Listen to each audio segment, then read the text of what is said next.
Assalamualaikum warahmatullahi wabarakatuh. Sekarang kita akan melakukan analisis sensitivitas pada kasus adanya perubahan ruas kanan fungsi kendala.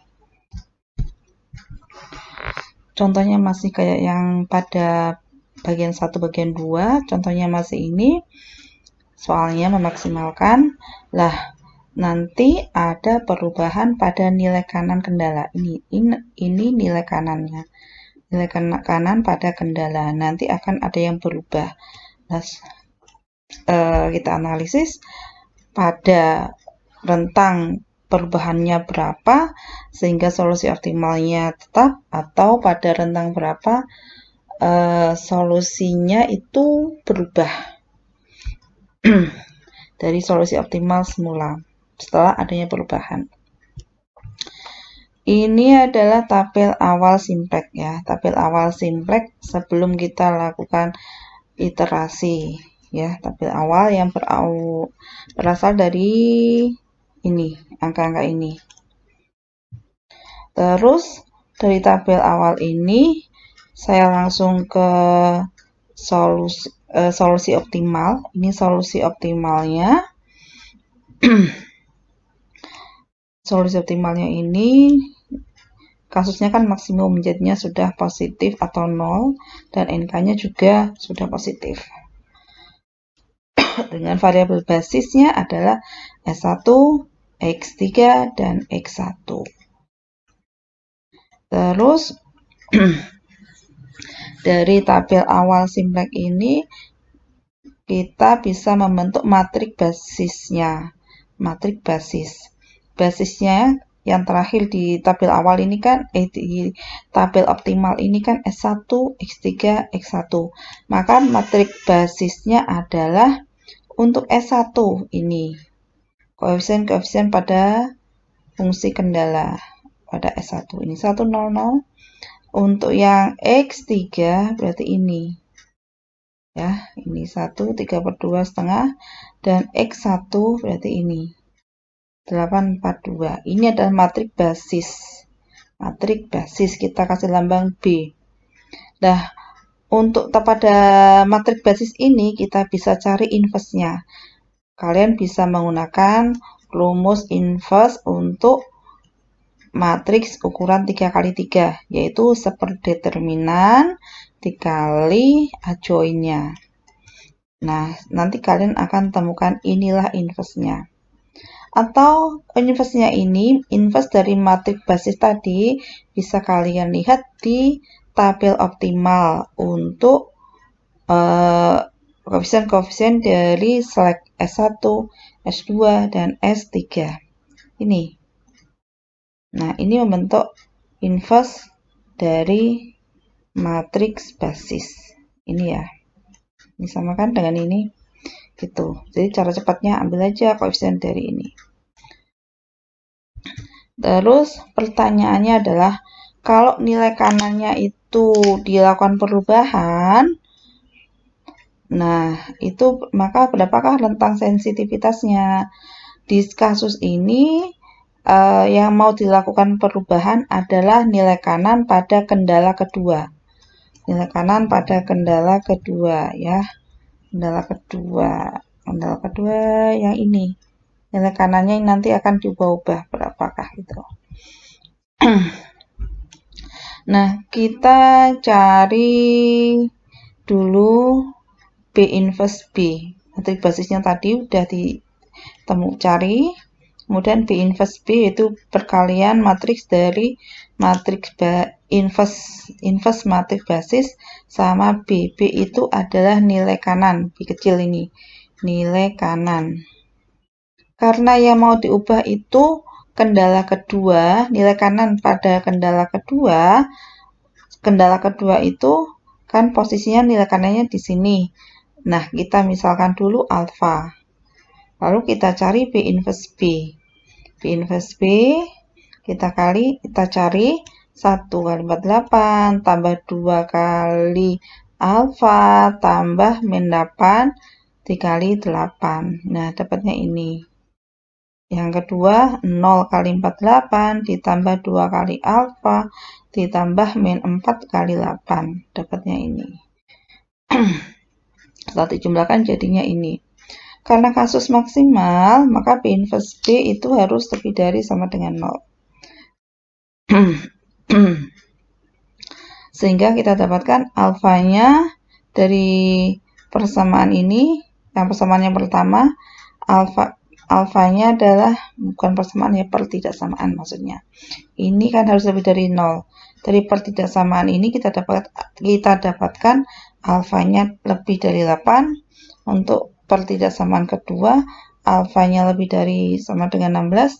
Dan untuk pertidaksamaan yang ketiga, kita dapatkan alfanya kurang dari sama dengan 24. Setelah itu, kita cari dengan menggunakan garis bilangan. Nah, garis bilangannya adalah yang memenuhi ini semua. Alfa lebih dari 8, ini. Alfa lebih dari 16, ini. Alfa kurang dari 24, yaitu ini. Maka irisannya adalah ini, yaitu alfa antara 16 sampai 24. Nah, sekarang kalau nilai kanan pada kendala kedua yang semula 20, kita jadikan 22, bagaimana? Sesuai dengan ini, teorinya sih, dia di rentang ini, artinya nggak ada perubahan variabel keputusan. Variabel keputusan tetap X1 sama X3. X2 nggak diproduksi. Maka kita coba cari ya B inverse B. B inverse B itu sama dengan ini matrik B inverse, B-nya ini nilai kanannya. Nilai kanannya berubah ini tadi, kendala kedua. Dari 20 menjadi 22.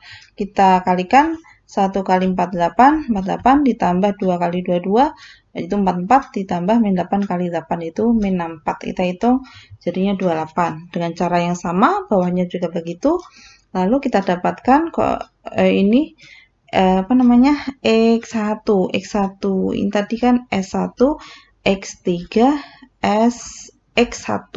X1-nya adalah 1, X2-nya 0, dan X3-nya adalah 12. Sehingga kalau kita cari nilai Z-nya kan 60X1 tambah 30X2 tambah 20X3. Berarti 60 kali 1 tambah 30 kali X2-nya 0 ditambah 20 dikali X3-nya 12. Ketemunya adalah 300. Nah, kita cek pekerjaan kita ini sudah benar apa belum dengan menggunakan software. Ini nilai kanannya, soalnya ini tadi nilai kanannya adalah 22.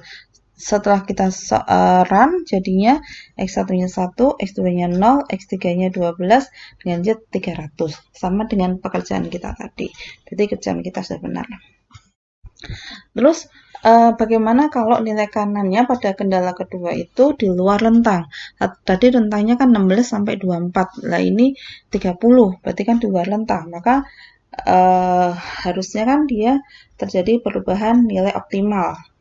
Maka kita cari coba B inverse B. B inverse ini kalikan B-nya. Nah, ini yang nilai kanan kendala kedua sudah kita ganti 30. Maka didapatkan B inverse B-nya adalah 4428 sama min 3. Nah, nilai kanannya untuk yang kendala ketiga adalah min 3. Kita taruh di sini. Maka terjadilah yang namanya ini sudah optimal ya, soalnya kan maksimum nilai Z-nya sudah positif semua, tapi nilai kanannya negatif. Maka terjadilah yang namanya optimal tidak layak, sehingga kita bisa gunakan metode dual simplex. Dual simplex yaitu yang pertama yang kita lakukan adalah mencari baris pivot. Baris pivot itu adalah angka di nilai kanannya yang paling negatif. Karena ini negatif satu-satunya, maka baris pivotnya adalah baris X1. Lalu kita tentukan angka pivot, yaitu perbandingan dari Z dengan angka pada baris pivot.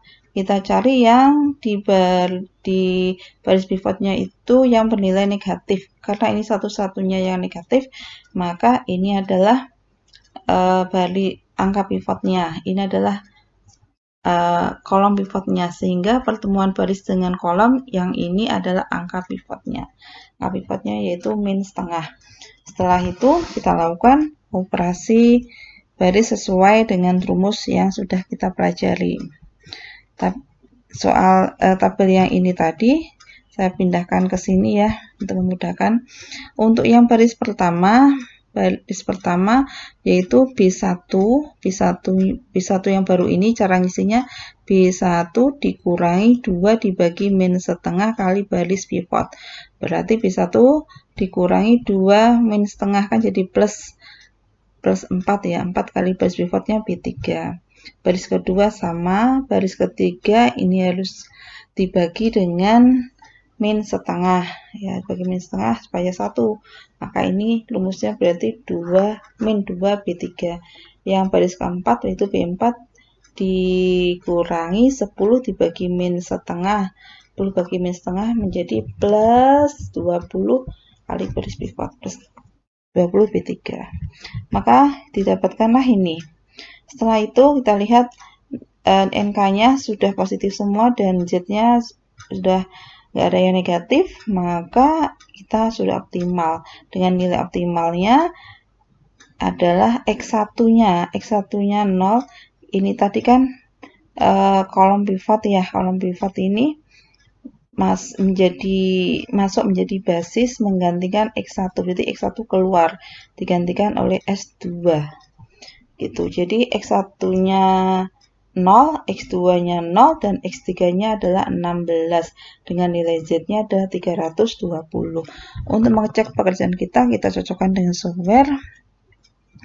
Ini nilai kanan kendala kedua kita ganti dengan 30 setelah dirun didapatkan X1 0, X2 0, X3-nya 16 dan Z-nya 320 sama dengan yang tadi. Berarti pekerjaan kita sudah benar.